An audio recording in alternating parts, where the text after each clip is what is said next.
Okay, so we're going to be talking about intrapersonal learning style. And this is really if you're more in tune with yourself.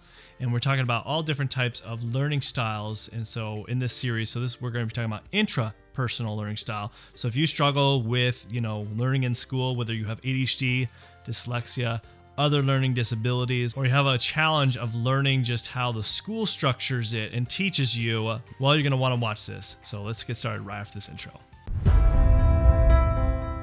Welcome back, my Optimal Mind performers and my Optimal Mind leaders. Today, we're going to be talking about specifically when it comes to a different learning style techniques. And we've talked about different ones, and if you haven't watched those yet, because there's 5 different learning styles that are not commonly taught in the school system.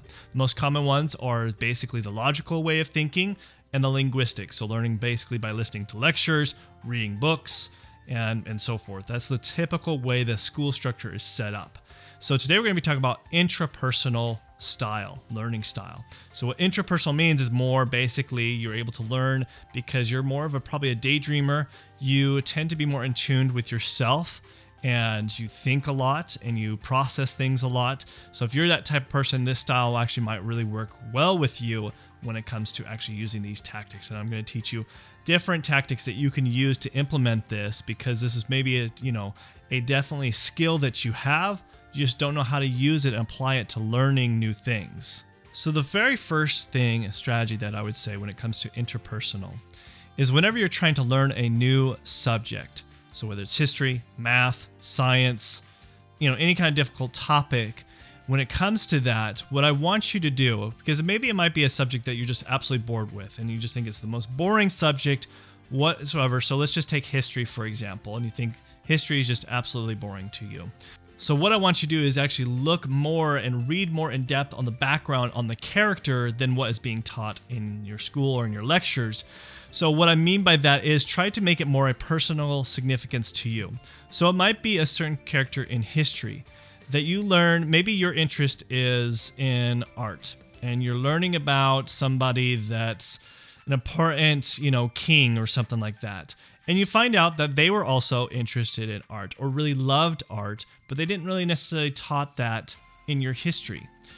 Because when you actually make it more of a personal significance to you of something that's your interest and you kind of discover a little bit more of that person or more about that era, then guess what? There's a stronger connection and you're able to actually retain it better and it becomes more of importance. So when you want to retain that information on a test, there's a personal, more deeper value, personal experience with it versus just you just reading it or listening to it from someone teaching it to you.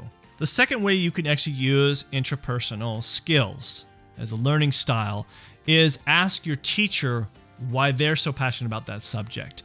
You'll be surprised at what you find out, because sometimes they have a great story to tell you where they maybe also hated, let's say, for example, English, and they just hated it, but they had a personal experience that might relate to you and you had that connection and you're like, wow, I never thought English to be that way or that subject to be that way. And you have a more personal meaning to it and personal connection. And also you have a personal relationship with your teacher or lecturer, professor, whoever it is that you're working with a new subject and learning a new subject.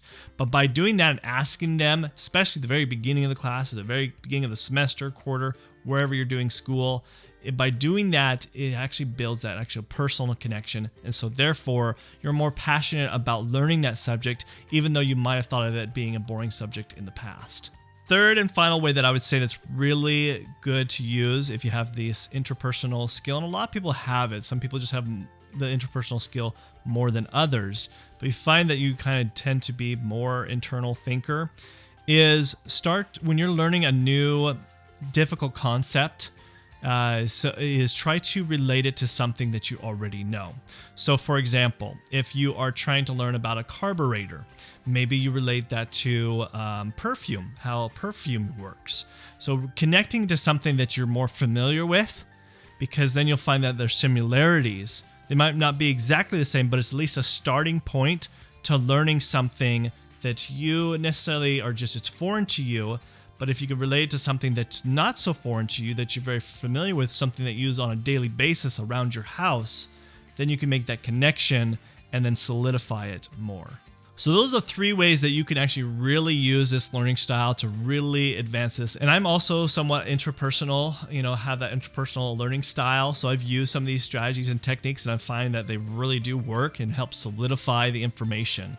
So I hope you guys found this very valuable. If you are new here, every Monday and also Thursday, 11 o'clock Pacific Standard Time, we do post new videos on basically learning strategy techniques, as well as ADHD health topics, personal development, as well as, work issues when it comes to basically ADHD and other mental health. We all talk about here on this channel. So if you're new here, go ahead and hit the subscribe button, as well as hit the bell notification button so you don't miss out on any future videos. And then, of course, if you liked this video, give us a thumbs up.